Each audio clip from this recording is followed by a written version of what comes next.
제가 연초가 되면 하는 것이 있습니다. 요즘 저희 목장 식구들이랑 할 때 나누어 썼는데요. 밥 먹을 때 1인분만 먹기. 요즘 하고 있습니다. 때로는 오늘 김밥 2개 먹긴 했는데요. 매년 다이어트를 제가 하는 것 같습니다. 우리 주변을 보면 다이어트 하는 사람들이 많죠. 혹시 다이어트 2월인데요. 혹시 1월 달에 결심하셨다가 지금 다이어트 성공하신 분 있으실까요? 주변에 늘 보는 것이 다이어트 하는 사람들입니다. 연초가 되면요, 결단하고 결심하고 올해는 꼭 몇 킬로 감량해야지라고 합니다. 그리고 다이어트를 했던 사람이 있고요, 하고 있는 사람이 있고 할 사람들이 있습니다. 주변에 얼마나 많은지 모르겠습니다. 왜 다이어트를 끊임없이 반복적으로 하는 것일까요? 다이어트에 성공하는 것도 쉽지 않지만 뭐가 문제인가요? 다시 요요라고 하죠. 돌아오는 것이 문제입니다. 아무리 좋은 변화를 이루고 아무리 성공했다고 하더라도 다시 그것이 돌아간다면 다시 시작해야 된다는 사실이죠. 오늘 본문 말씀에 갈라디아 교회가 나옵니다. 그들이 어떤 변화를 경험했습니까? 우리 앞에서 살펴보았습니다. 하나님이 그들을 위해서 어떤 일을 하셨죠? 너무나 잘 알고 있습니다. 그 아들을 보내셨습니다. 그 성령을 보내셨습니다. 그 결과 그들은요, 하나님의 자녀가 되었습니다. 앞에 본문을 보면 상속자라고 표현하고 있습니다. 이방인이었지만 약속하신 아브라함의 자녀가 그들도 되었다는 사실입니다. 하나님의 아들이 되어서 상속자가 되었습니다. 즉 신분이 완전히 바뀌었다는 것이죠. 죄의 종이었던 자가 아들이 되니까 얼마나 큰 변화일까요? 그러한 놀라운 변화를 얻은 갈라디아 교회의 문제가 무엇일까요? 왜 바울이 그 교회에 편지를 보냈을까요? 계속해서 그 신분에 맞는 그 삶을 살면 되는데 뭐예요? 다시 돌아간다는 것이죠. 다시 옛날로 돌아가려는 그 모습 때문에 사도 바울이 그들에게 편지를 한 것입니다.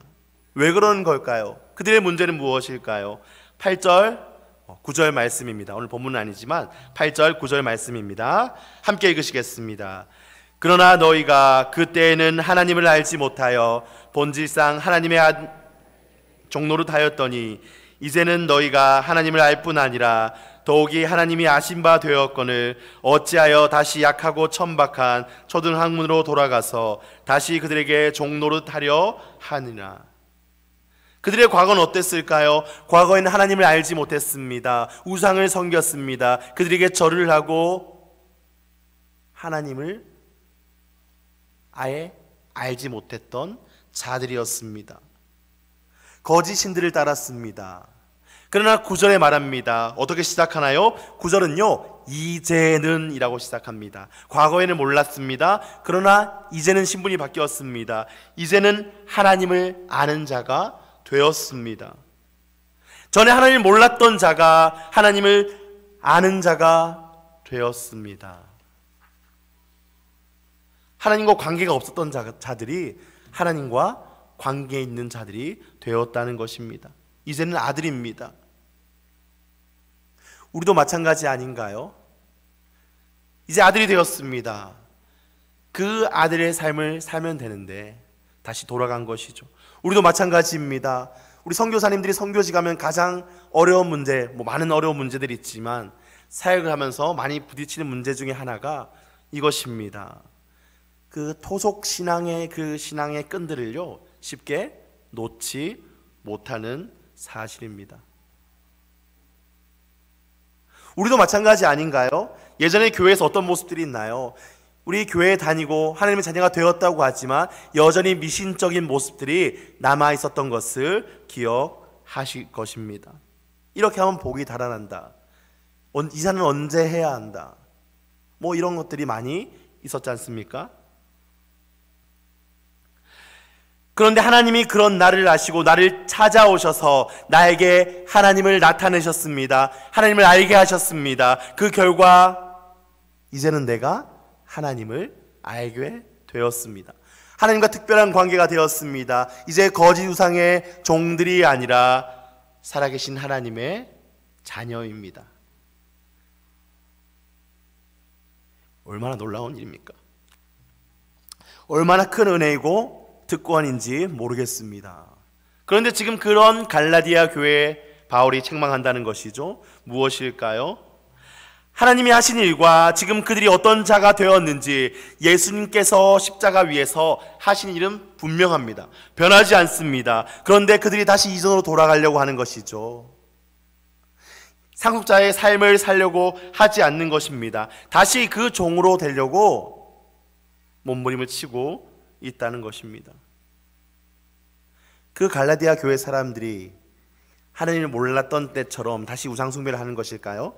그러진 않습니다. 엄밀히 따지면요, 하나님을 버리고 우상숭배를 하는 것은 아닙니다. 그런데 바울은 왜 이렇게 강하게 말하는 것일까요? 바울이 1장에서 말합니다. 다른 복음에 대해서 말을 하죠. 유일한 복음 외에 다른 복음, 거짓 복음을 따르는 것은 결국 하나님이 아닌 다른 것을 하나님으로 만들고 우상으로 섬기는 것이다 라고 이야기를 합니다.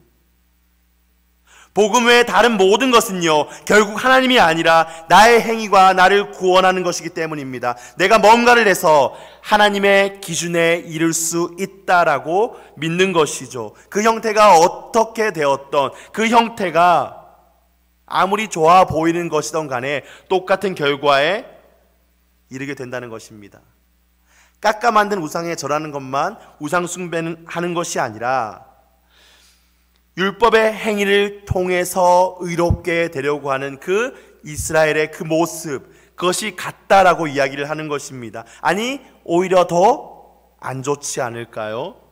그 일을 통해서 지금 잘하고 있는 것 같잖아요. 지금 종교 활동 잘하고 있는 것 같잖아요. 잘하고 있다고 생각하고 정작 자신의 모습은 모를 수 있기 때문에 어떻게 보면 더 무서운 일 같습니다. 하나님으로부터 멀리 떨어져 있지만 나 지금 잘하고 있네? 스스로 괜찮다라고 이야기할 수 있기 때문이죠. 자신이 하나님을 잘 섬기고 있다고 착각할 수 있기 때문입니다. 지금 갈라디아 교회가 그러하다라고 바울은 얘기하고 있습니다. 그들은 다른 복음을 따르므로 영적으로 요요, 즉 예전의 모습으로 돌아가려는 그러한 모습 가운데 갈라디아 교회가 있다는 사실입니다. 단지 그 대상이 달라졌을 뿐입니다. 우상에게 절하지는 않지만 우상에게 그 노력과 수고를 통해 원하는 것을 얻으려고 했던 것처럼 지금은요, 율법을 통해서 그들이 노력과 수고를 그것을 통해서 원하는 것을 얻으려 하는 것, 그것이 달라진 것이죠. 그래서 어떤 것을 지적하나요? 10절에 보면 이렇게 말합니다. 너희가 날과 달과 절기와 해를 삼가 지키니. 그들이 율법이 명하고 있는 날을 지킨다는 것입니다. 사실 어떤 날을 지킨다는 거 크게 잘못된 것은 아니죠. 우리도 특별한 예배를 지키고요, 크리스마스나 특별한 절기를 지키지 않습니까? 무엇이 문제입니까? 그 갈라디아 교회의 율법에 대한 그들의 태도를 문제시 삼고 있다는 것이죠. 그래서 바울은 이것을 두려워합니다. 11절입니다. 내가 너희를 위하여 수고한 것이 헛될까 두려워하노라. 갈라디아 교회가 이전으로 돌아간다고 생각하면요, 그 결과는 너무나 뻔한 것이죠. 무슨 말일까요? 바울이 그들을 위해서 한 일들은 헛된 것이 되는 것입니다. 의미 없는 일이 되는 것입니다. 없던 일이 되어버리는 것입니다. 우리는 믿음으로 그 복음을 통해서 약속대로 하나님의 자녀가 되었습니다. 하지만 우리는 어떤가요? 이 갈라디아 교회처럼 우리 또한 여전히 이전의 삶으로 돌아가려는 습성들이요, 남아있다는 것이죠. 불쑥불쑥 나오는 옛 습관, 옛날의 모습들이요, 나를 힘들게 할 때가 너무나 많습니다. 여전히 세상의 것들, 그러한 좋은 것들, 그러한 것들을, 내가 원하는 것들을 우상으로 섬기려는 나의 마음과 욕심을 따르는 모습들이 너무나 많다는 것이죠. 여기 있는 저만 해도 그렇습니다. 정말 그럴 때 어떻게 해야 될지 모릅니다. 어떻게 해야 할까요? 바울은 이들을 돌이키려고 강하게 책망을 합니다. 자신의 간증과 구약의 예를 들어서 이야기를 합니다. 논리적으로 복음과 율법의 관계에 대해서 설명하기도 합니다. 앞에서 쭉 얘기하지 않았습니까? 지금은요, 오늘 본문을 보면 또 다른 방법으로 그들을 돌이키려 하는 것 같습니다. 이어지는 본문을 보면 지금까지와는 조금 다른 바울의 모습을 볼 수 있습니다. 그의 달라진 목소리라고 해야 할까요? 지금까지는 바울이 엄하게 가르치는 교사의 모습이었다면요, 지금부터는 바울의 모습은 목자의 모습과 같다고 이야기할 수 있습니다. 우리 12절부터 15절까지 다시 한번 한 절씩 읽어보시겠습니다. 형제들아, 내가 너희와 같이 되었은즉 너희도 나와 같이 되기를 구하노라. 너희가 내게 해롭게 하지 아니하였느니라.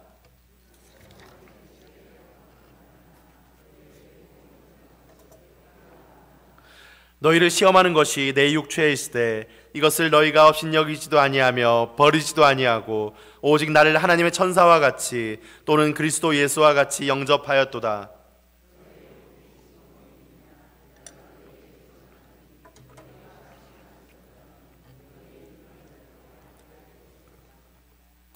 바울은 지금 과거의 이야기를 하고 있습니다. 쉽게 말하면 어떤 이야기일까요? 개척 간증쯤으로 이야기할 수 있지 않을까요? 지금 그 교회와 사도 바울의 첫 만남에 대해서 이야기하고 있습니다.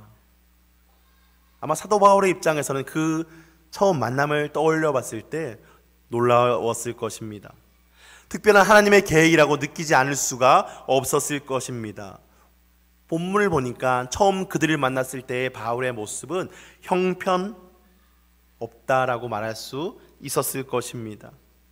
그들 앞에 섰을 때 육체에 약함이 있었다라고 기록하고 있죠. 어떤 문제였는지 정확히는 알 수는 없습니다. 여러 견해들이 있습니다. 그러나 우리가 알 수 있는 것은 무엇일까요? 은혜가 되는 것은 무엇일까요? 13절에 이 약함으로 말미암아 사도 바울이 갈라디아 교회 교인들에게 복음을 전할 수 있었다라고 고백하고 있다는 것입니다. 이 약함은요, 사람들에게 업신여김을 받을 수도 있었던 것입니다. 다른 사람들에게 시험이 될 만한 그런 약함이었을 수도 있었을 것입니다.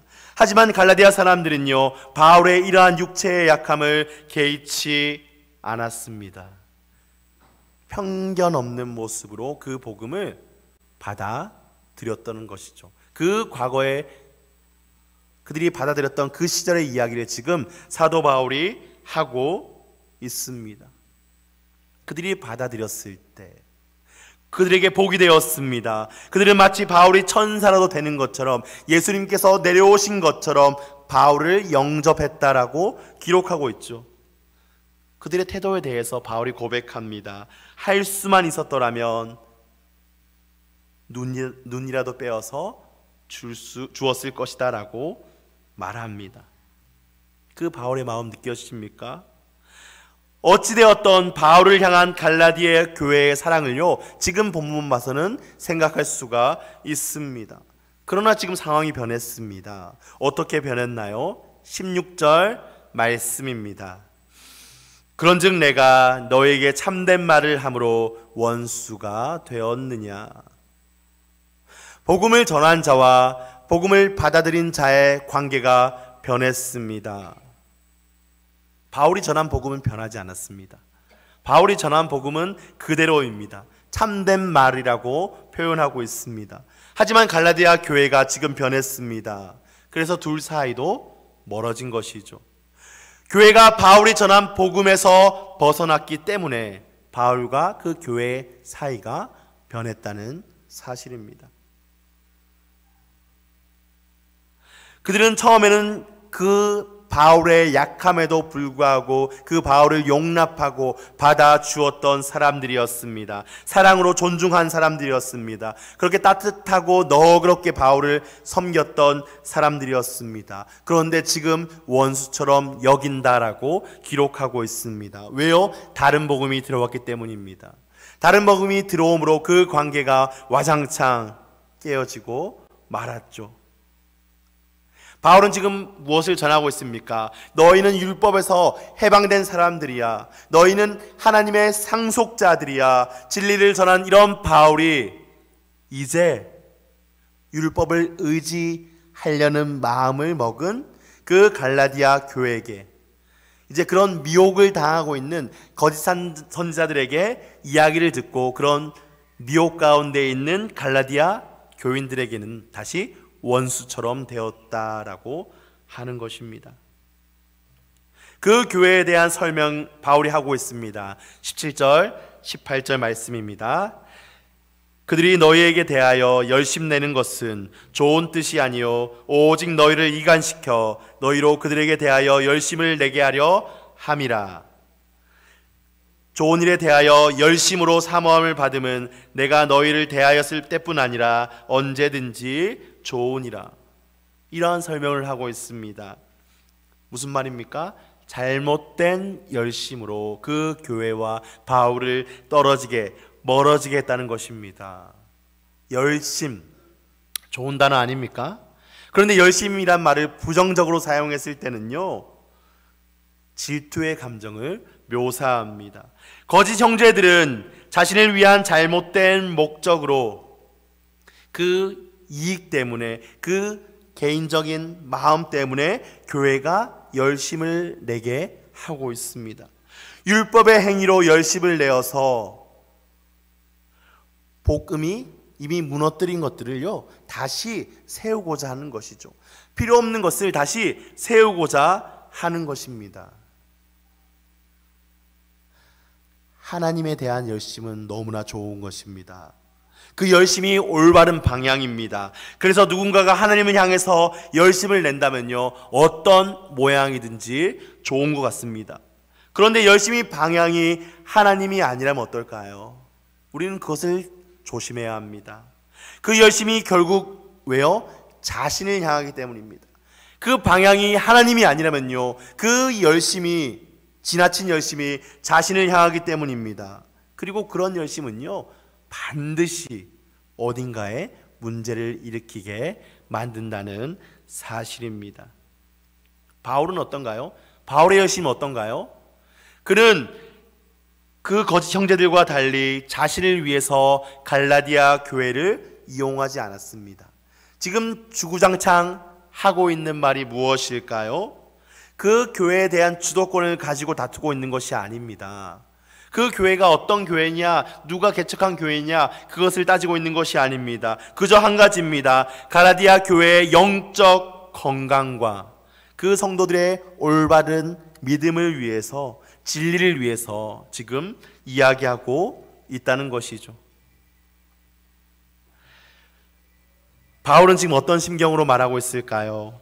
우리 19절 말씀 함께 읽어보시겠습니다. 나의 자녀들아, 너희 속에 그리스도의 형상을 이루기까지 다시 너희를 위하여 해산하는 수고를 하노니. 다시 해산하는 수고를 한다라고 말하고 있습니다. 해산의 고통, 얼마나 아픈 것인지는 많은 분들이 아실 것입니다. 바울은 갈라디아 교회를 이렇게 부릅니다. 나의 자녀들아. 목자인 바울의 마음이 느껴지지 않습니까? 그리고 그들을 향한 바울의 목표는요 한 가지입니다. 분명합니다. 그들이 예수 그리스도의 형상을 이루는 것. 바울은 이 단순한 목표를 이루기 위해서 지금 해산하는 수고를 하노니라고 고백하는 것이죠. 예수를 닮아가라는 것입니다. 거짓 형제들에게 가지 말고, 다른 복음을 따라가지 말고, 다시 이전으로 돌아가지 말고 예수를 닮아가라는 것입니다. 그리스도를 닮아가라는 것이죠. 돌아가지 말고 닮으라는 것입니다. 우리 옆 사람에게 이렇게 한번 얘기해 볼까요? 우리 돌아가지 말고 예수님 닮읍시다.